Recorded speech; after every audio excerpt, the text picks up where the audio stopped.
as we are continuing with the evangelism playbook, the entire point of these lessons for the next couple of weeks, is really just diving into the different ways that has been effective on how to reach out to people and help them understand the Bible.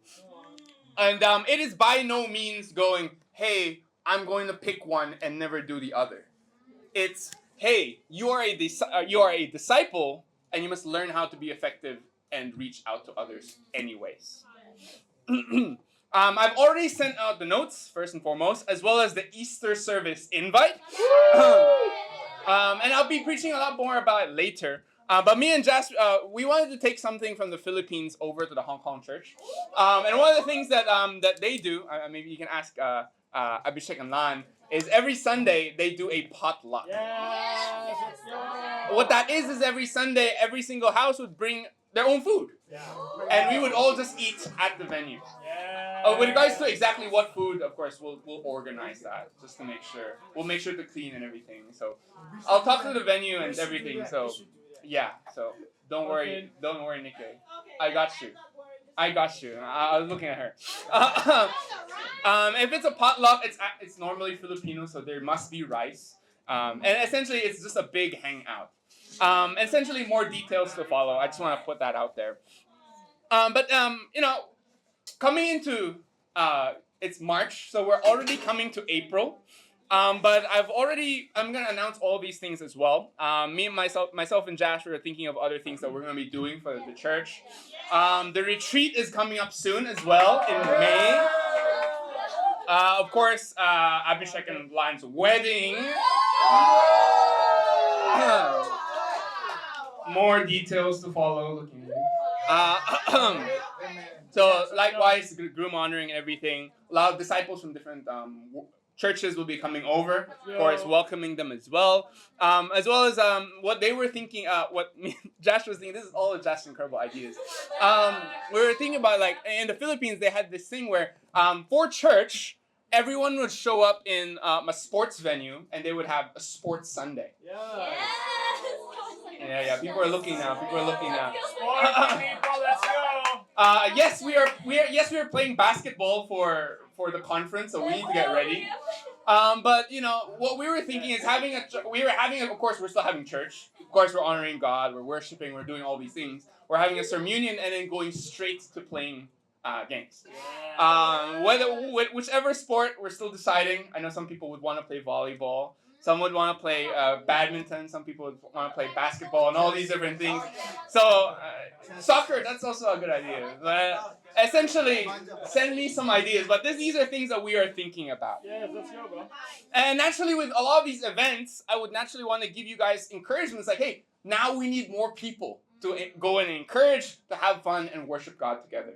And this is the point of why we are out to go evangelizing.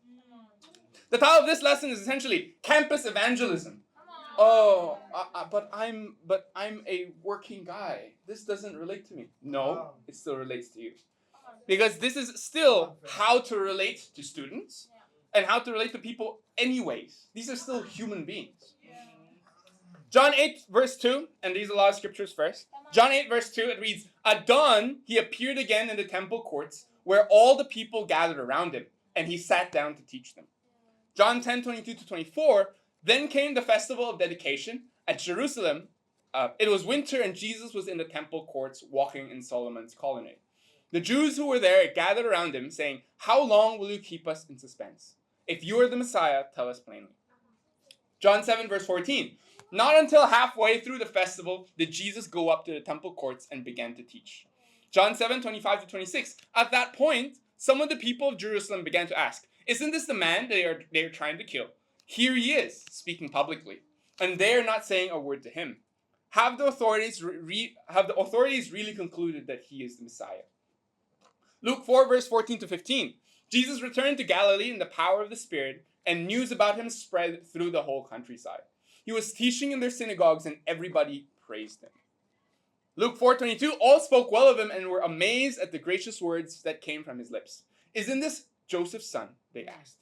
Luke 19:47, every day he was teaching at the temple. You look at Jesus' life, and this is where he went. The temple, the synagogues to teach. Why? These were places where people desired to learn more. Not only about God, but how to be spiritual. And the whole reason, the whys behind why we go out to the campus to evangelize, first is to save the lost youth today. Why is the youth important? Well, because you will then entrust this whole world to them. True. Universities are where young people go and learn. I mean, hopefully, it's a place where people go and learn. And it depends on which university, you know what I'm saying? But what every young person needs to learn is not about science. It's not about business. It's not about these things. They need to learn about the good news. They need to learn that more than just building their own lives and building their own careers. Because guess what? They can have a great career. They can have an NGO. They can have this great job. They can have a family. But if they don't understand why their life is the way it is, or what God is about, it will all crash and burn. Matthew 7:24-27. Therefore, everyone who hears these words of mine and puts them into practice is like a wise man who built his house on the rock. The rain came down, the streams rose, and the winds blew and beat against the house. Yet it did not fall, because it has its foundations on the rock. But everyone who hears these words of mine and does not put them into practice is like a foolish man who built his house on sand. The rain came down, the streams rose, and the winds blew and beat against the house, and it fell with a great crash. You know, most students today are more concerned about getting internships, getting experience, exposure to industry. In reality, they are being exposed to the industry, but they're not exposed to life. And they graduate and they're shocked. Why isn't my life going the way I expect? When they become disciples, they experience life and the industry. And they then learn how to live life properly. So the Bible and what we're doing, we're studying the Bible with people, exposes them. This is how you secure a good life. Even if you don't get that job. Even if you don't get that grade. You know the basics on how to succeed. And most people start at universities quite innocent. You know, some people, they go into universities, they're the party people, okay? They're already not innocent when they started. But many people, they go into universities and they learn these bad things at university. You know, the years of university, that's where people are first introduced to alcohol, drugs, sex, all sorts of destructive sins for the first time. Yeah. And because they are further away from their family, they do it at excess. Before I went to PaulU, this is something you might not know. I actually went to UP, University of the Philippines. And that university is known to be the most liberal of the entire Philippines. Liberal. What does that mean? It means a lot of the students would rebel against the government. They would do demonstrations. They would not wear any clothes, go around the highway saying, hey, this is what we want for the government. All of these different things. I don't really know. Anyways, this is what that university is about. Rebellion, getting the way that I want.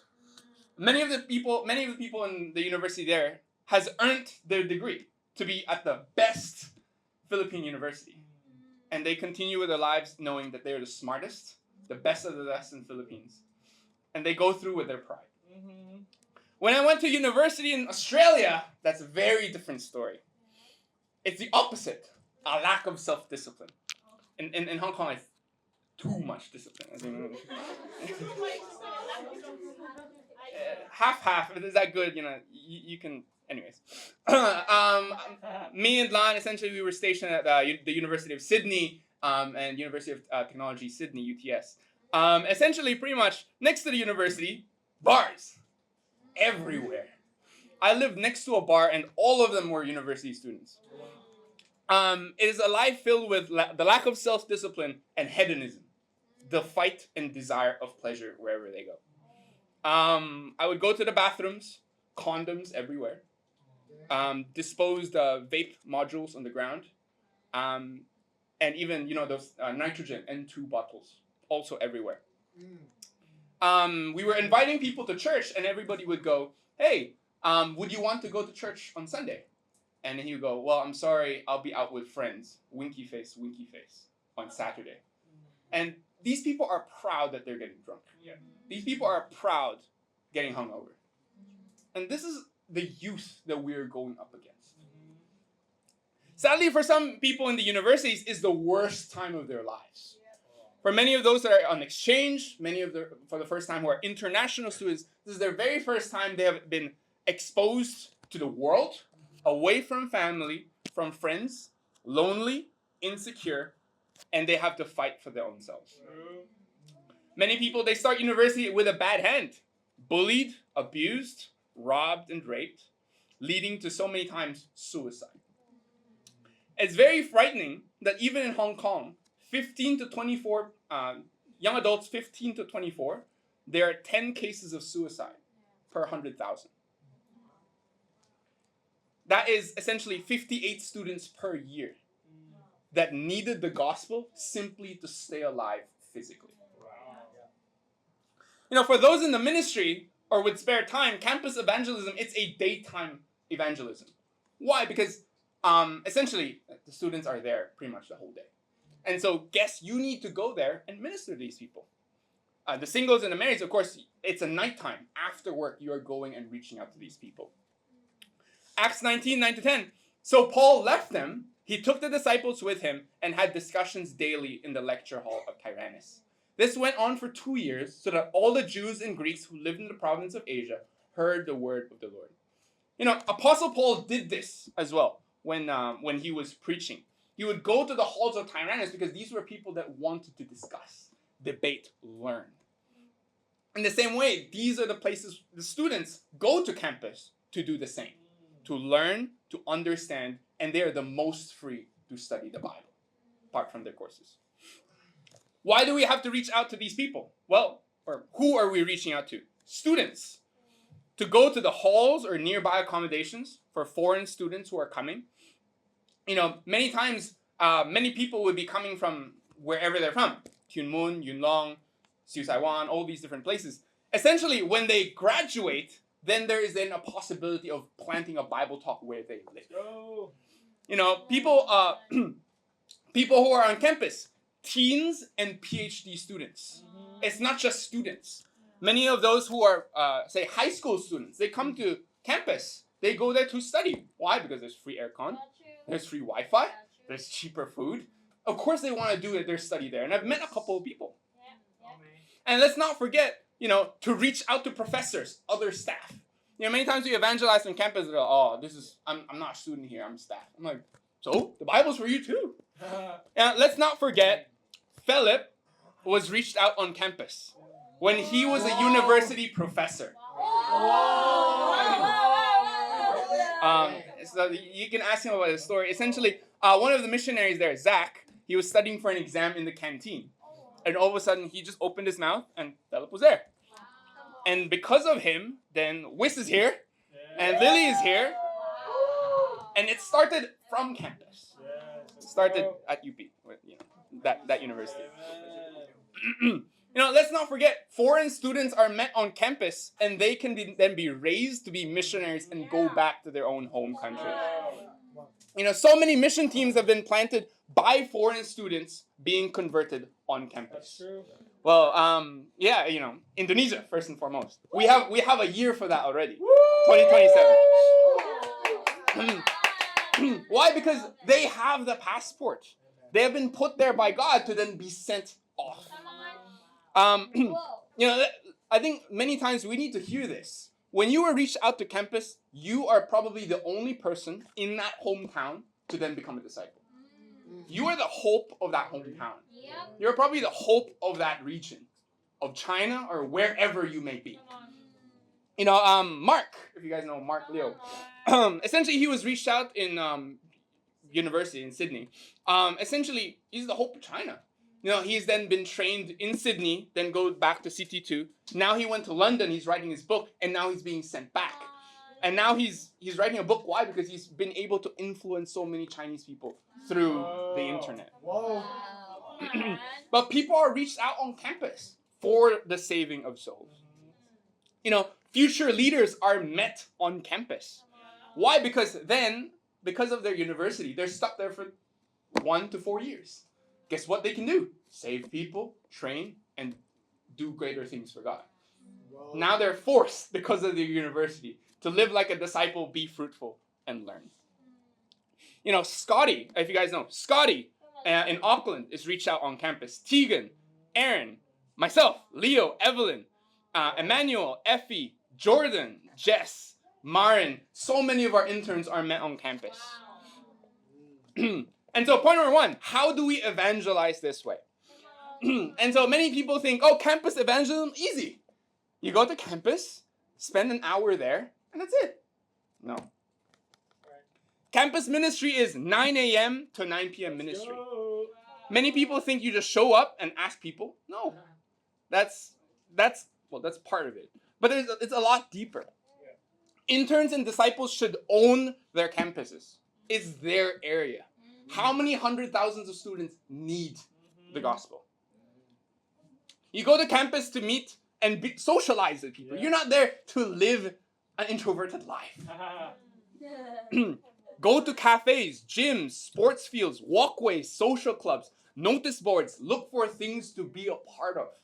That is what university is for, to be with other people. Mom. Attached there is a schedule of the interns, supposedly. And I'll send out my schedule as well. But essentially, it's morning till night. I'm on campus.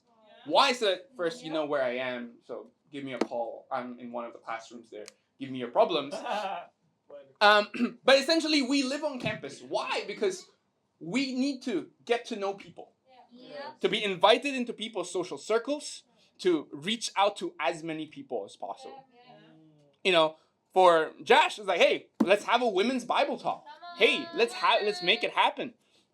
Go and find social groups. A lot of people today think that going to campus and being a student is literally just go to lectures and leave as fast as possible. As a disciple, that changes. Because now you're a disciple of God, you and your time schedule is now going to be used by God too. Every time you're in a class, it's not just about learning. Yes, it's about learning. But how many more people can I reach out to? How many more people has God put in this lecture so I can then talk to them? Go and find social groups. A lot of us, we are so focused on evangelizing, and that's awesome. But the best way is warm contacts. You know, I'm very grateful. You know, Finn was like, hey, there's a student ambassador program. These are people filled of desiring to lead something in their lives. These are people we're looking for. And because he's part of it, he was able to then invite, I believe, the incredible South African Chinese that came to Chinese New Year. They studied the Bible immediately for Chinese New Year service. I'm like, go for these people. You know, Alvin and Emma, they were part of Indonesian clubs. Emma was part of an Indonesian social club, I think in high school, probably. But I think university too, right? Yeah, university too. But there's this desire to belong with people. Go and infiltrate. Not want to say infiltrate. Go and find people that would want to study the Bible through there. Essentially, your job on campus is to be popular. And I'm very grateful. I'm so encouraged that me and Josh and Ines, we're always evangelizing. But pretty much, I stay on campus. I know 5 people. And I just go, hey, how's it going? I forget their names. Hey, Josh, can you get their name? I completely forgot. But essentially, you're reconnecting with people. So you know this guy, and he has his friend. You say hi to that friend, and now you've met someone else. Now you get to be in people's social circles. That's how you reach out to other people. You know, our job is to have a visible presence to all, even to the point of persecution. Luke 20, verse 26, they were unable to trap him in what he had said there in public. And astonished by his answers, they became silent. You know, Jesus was a public figure, and he did not shy away from persecution or controversy. And the whole point of myself, Josh, and being on campus is we need to be there. You know, what if there's a guy on campus that goes, I remember that guy. He talked about the Bible with me. I want to see him. Oh, he told me he always hangs around at, Alfalfa. Oh, if I hang out at Alfalfa enough, I'll probably see him and I want to study the Bible. That is the hope that we have. You know, you need to be on campus advertising and telling people, I'm a Christian. Come and talk to me. You know, I want to buy I have a lot of Christian T-shirts, essentially. But I want to buy a Christian necklace. It's okay, hey, I'm a Christian. The first thing you notice is a cross. Like, hey, this is what I want to share with you. You know, essentially, you know, we have a hub on HKU, which is the second floor of Jockey Club Tower, CPD 2 point something. But the whole point is, if people see that this group of people are the loudest, most encouraging, kindest, and happiest people on campus, I want to be a part of it. And so that's the reason why we have these hubs. So people just come over, they study with us, they become part of the family already. I remember when Lan was in Sydney and she was part of the Macquarie University-ish. They designed this T-shirt essentially which imitated the Macquarie University, which is, I think, anyways. Yeah, us. If you're math, so you, and then if you guys know mathematics, to the power of something, which is squared, cubed, etc.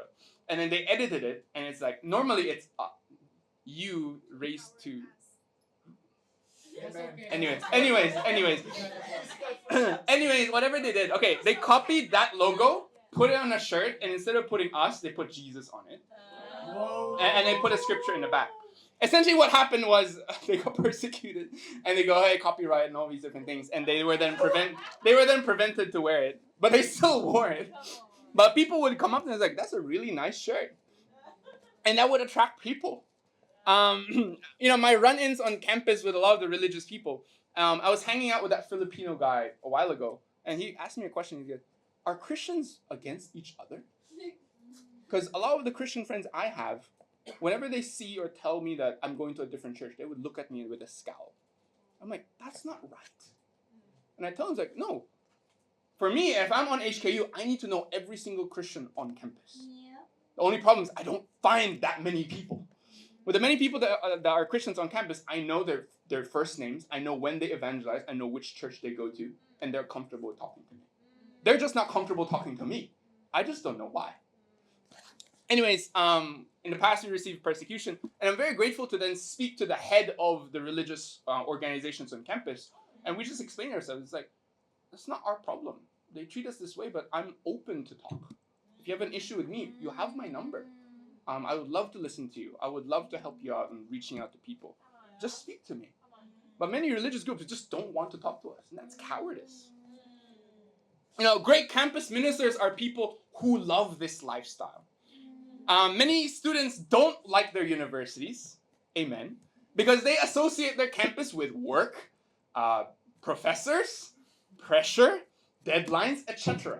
I, as an intern, get to be on campus, enjoy the perks of good food, Wi-Fi, and facilities, and the enjoyment of being a disciple and talking to everybody. Amen. I understand that. Maybe that's the reason why you don't like the university campus. I get that. But when other people look at you, they need to see you as, wow, you're the few people that enjoy being on campus. Why? Because you love God. That's it. Yes, you are stressed, but that shouldn't stop you from being the most joyful disciples on campus. You know, all your ministries should know where you are to be found at all times so they can join you. Hey, I have this problem with my colleagues. Can I meet with you so I can, so we can have emergency D time? Yeah, sure, of course. Hey, I'm free right now. Is there anybody that is willing to evangelize with me? Yeah, I'm free. That is the goal of an intern. That's my goal. You know, for full-time students, you must see your classmates as your primary fishing pool for fruit. Because you have a relationship with them that we don't. And most probably ever will have. Yep, come on. They should become your best friends, your peers, colleagues, and in the future, your interns, essentially. You should initiate with them. Join them for study groups. Go eat with them. Bring them cupcakes. Hang out with them. Now, have a social life and have a social group on campus. Yep. Cold contact evangelism is amazing and it's a constant, but it should not be replaced with a good social life. Study on campus. That's the point of being on campus, is to study. A lot of the times we go, oh, hey, I study more effectively at home. That's great, but God can't use you at home. The only person that you can use you at home is Satan. I'll leave it there. I remember when I was studying at university, I didn't want to go home because it was me and my roommate. There was nothing to do there. It was me, the disciples, hanging out, taking a nap at Logo Square, watching movies, eating food. I'm like, these are the people I want to be around. Then they would go evangelize like crazy. I'm like, let's go. This is enjoyable. Even at peak times and even holiday breaks, when orientation week comes, I need every single disciple to go and reach out to as many people as possible. You don't even need to have a reason to get their number. People just want to connect. Why? Because this is their first time in uni. They need as many friends as possible. So if you put your QR code of Instagram or WeChat on the board, I need friends, you will get 100 people, most probably. Because people are looking for friends. And what better friend to have than a Christian? I remember when I was in O Week in Australia, I enjoyed evangelism. Why? Because there were free stuff everywhere. And I'm telling you, the free stuff they give on campus is on a different level. Hong Kong is not like, they have O Weeks and stuff. It is great. But when you go to Australia and their O Weeks is a full razor. Like if you know a Gillette razor, the green one, the box, they have it in a box like this with 3 refills in it. And we was like, can I get 5? I was like, bro, get like 10 if you want to. People were giving out free food. People were giving out board games. People were giving out literally everything. And so I enjoyed evangelism when I was there. And now point number 2, the success stories of evangelism. I think many times we understand campus evangelism is successful. Many times we just forget about the great things that have happened because of it. Joe and Chi have digged out this photo of the PolyU ministry. So you can see Candace there, you can see Dean, Kane is next to Chi, and all these different things. I think this is their very first Bible talk. I'm not entirely sure. I wasn't there. Yeah, long time. This isn't PolyU, guys. My birthplace. But essentially what happened in the very first campus ministry of Hong Kong in PolyU was the missionaries arrived. They were like, hey, let's hit the streets. Let's go and meet people. They found jobs, and immediately after their jobs, some of them on campus, they would just evangelize. Joe was with them for a whole month.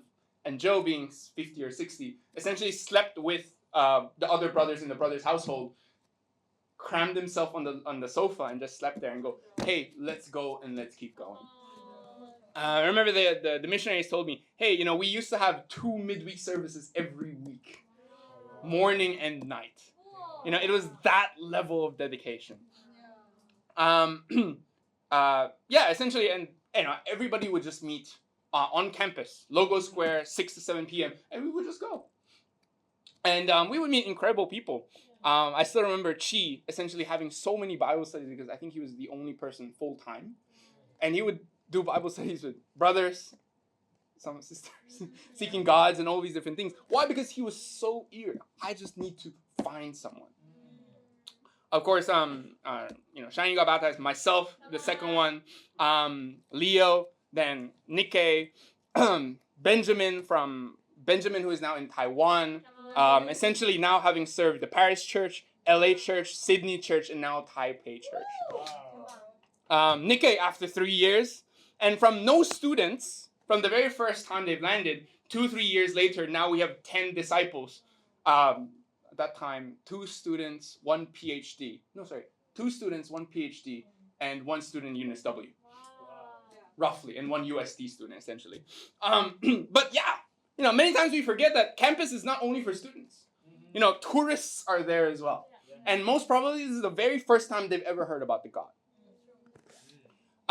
Staff and administration, those that go to the gym and use public facilities. Yeah, a lot of alumni still go to PolyU and use the gym. I've met high school students that I'm still in contact with. Go, hey, I'm eager. I want to come to discussion after DSE. even Jesse Cross, and this is a funny story. We know Jesse Cross. Jesse was actually invited. His best friend was invited on campus because he used the gym. So now his best friend invited his girlfriend to come to church. His girlfriend essentially became a Christian first, then his best friend then invited Jesse. The two of them fell away, and he stayed faithful. And this was how he was reached out to. Let's not forget Cain. Oh my gosh. If you guys know the CT Church, a joke that we have is Cain Church. Essentially Cain's church. Crouching Tiger Church. Anyways. Why? Because Cain essentially planted most of them. He was here when he planted the Hong Kong church. Then he went over to CT2. Then he himself planted the very first person that went and planted it. Then going over to his hometown or like home country in Taiwan. Let's not forget his humble beginnings.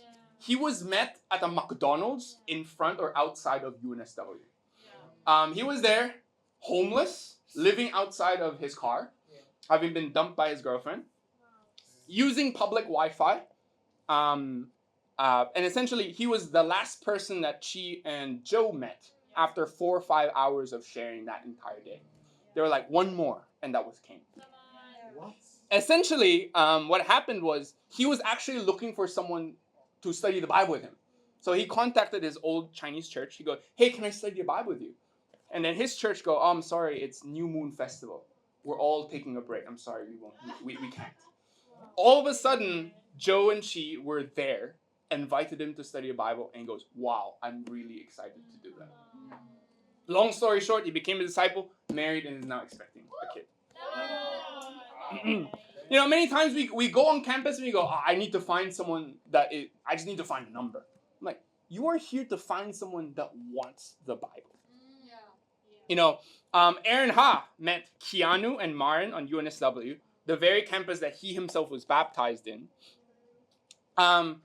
Lewis, essentially, is someone that I've met on campus, baptized, and, he's now leading, I believe, the region / the campus. And he has met someone recently and and baptized him in the last couple months. Even Ndibo, Lana Emma, remember Ndibo. She is from, Botswana. Yes. She is from Botswana, which is Central East Africa. They met her, baptized her in Women's Day in 2024. And essentially they asked us like, hey, why did you want to study the Bible? And she said, well, I responded because I was looking for a group Bible study or prayer group. I was doing a Bible study a while ago, and me and this mainlander, we were just talking about life's problems, mainland China's culture and issues. And he goes, I can't believe that I can relate to someone as you, because I see a deeper need in life, a deeper desire and purpose of life, and the Bible has given her. Most of the leaders of the church have been met on campus. Aaron, Leo, Evelyn, Alejandro, myself, Lan through Charlotte 10 years ago. Obed, Fang, Chi, Jess, Jessica Totenhofer. Alistair, Barrick, Solomon, Emmanuel, and so many other people. If I can have a raise of hands, who was met on campus? That is nearly half. So the title of my lesson, really, it's Campus Evangelism. The whole point of this lesson is not to go, hey, campus is the only way effective. It goes, this is the most effective way, not the only effective way. But let's remember, we are all disciples. It's not just, students take campus evangelism. Your goal as a disciple is simply to bear fruit. Whether it be campus, whether it be working, whether it be in the park, whether it be anywhere, we simply need to go and reach out to the lost. With that, to God be glory.